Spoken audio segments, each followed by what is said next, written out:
Assalamualaikum warahmatullahi wabarakatuh. Perkenalkan, nama saya Rizky Ramadan dari kelas 83 absen 27. Saya ingin membacakan hasil buku yang saya baca. Identitas buku. Judul buku Bulldozer Betty. Penulis Adi Sumoner.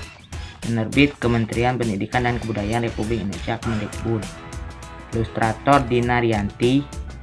Jumlah halaman 39 halaman. Orientasi. Buku ini berjudul Bulldozer Betty. Ditulis oleh Adi Sumoner. Buku ini terdiri dari 6 bab yang berjumlah 39 halaman. Buku ini bercerita tentang seorang anak yang bernama Betty yang baik hati karena membantu pekerja untuk membangun jalan. Sinopsis. Buku ini menceritakan tentang gadis asal Papua yang bernama Betty, tinggal di kampung Soku di perbatasan negara jauh dari kota. Betty pergi ke ladang untuk membantu orang tuanya mencabut padi. Betty bicara ke orang tuanya untuk menjadi mekanik dan mengendarai bulldozer. Ya, kalau sudah ada uang, biar kamu bisa sekolah tinggi dan pintar, kata ibunya Betty. Setelah pulang dari kebun, Betty mengajak Obed untuk bermain di ladang. Keesokan harinya, Betty membantu bapaknya ke ladang. Ketika di ladang, dia melihat banyak orang yang lewat. Betty bertanya ke ayahnya, "Apa itu, ayah?" "Itu suara kendaraan proyek," jawab ayahnya Betty. Pulang dari kebun, Betty diam-diam ke tempat proyek dan mendekati sebuah bulldozer. Tapi sebelum Betty mendekati bulldozer, Betty dimarahi dan disuruh pulang.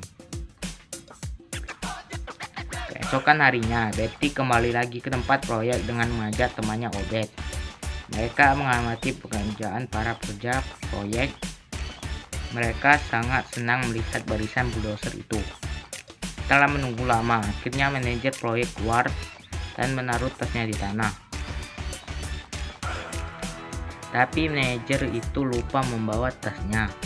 Tanpa berpikir panjang, Betty memberikan tas itu kepada Pak Manajer. Dan sebagai ucapan terima kasih Pak Manajer, Betty diizinkan untuk bermain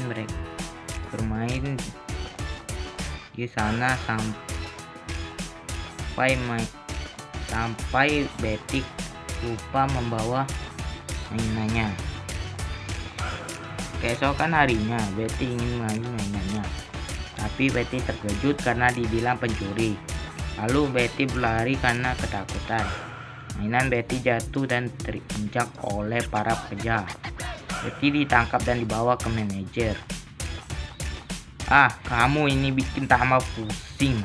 Kalian amblas kan, kamu nambah masalah.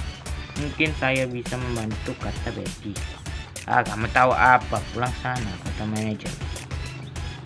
Betty kecewa dan pulang sambil membawa mainan bulldozer yang rusak. Ayah Obed pernah bercerita kepada Betty bahwa tanah itu bekas kurang ditutupi tanah longsor. Kata Obed.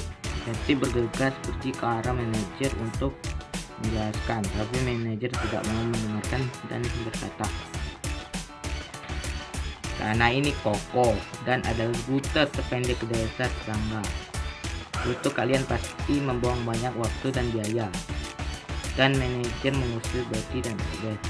Tak lama kemudian, tanah yang dilewati itu masuk ke dalam, bawa bulldozer. "Mundur!" teriak manajer. Karena was-was dan takut rencananya gagal dan tidak memiliki banyak waktu lagi, manajer memanggil Betty dan Obed sedang duduk di atas batu. Manajer bertanya, "Nama kalian siapa?" "Saya Betty dan ini Obed," kata Betty. Kalian bisa tunjukkan jalur yang kalian bicarakan?" Manajer bersemangat. "Bisa Om," jawab Betty dengan bersamaan. Malam berikutnya, ada mobil perusahaan di depan rumah Betty. Betty terkejut dan menjawab, "Wah, Pak Manajer, Manajer berterima kasih atas bantuan Betty. Beberapa waktu lalu, Betty diberi beasiswa dan mainan bulldozer. Wah, mainan bulldozer. Terima kasih Om, sahut Betty yang gembira.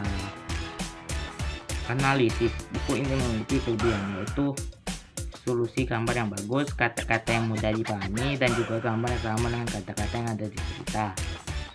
Buku ini cocok dibaca dengan anak-anak karena mengajarkan kita untuk saling membantu sama dan jangan putus asa walaupun bantuan kita ditolak, dan suatu hari nanti bantuan kita akan dibutuhkan oleh orang lain. Assalamualaikum warahmatullahi wabarakatuh.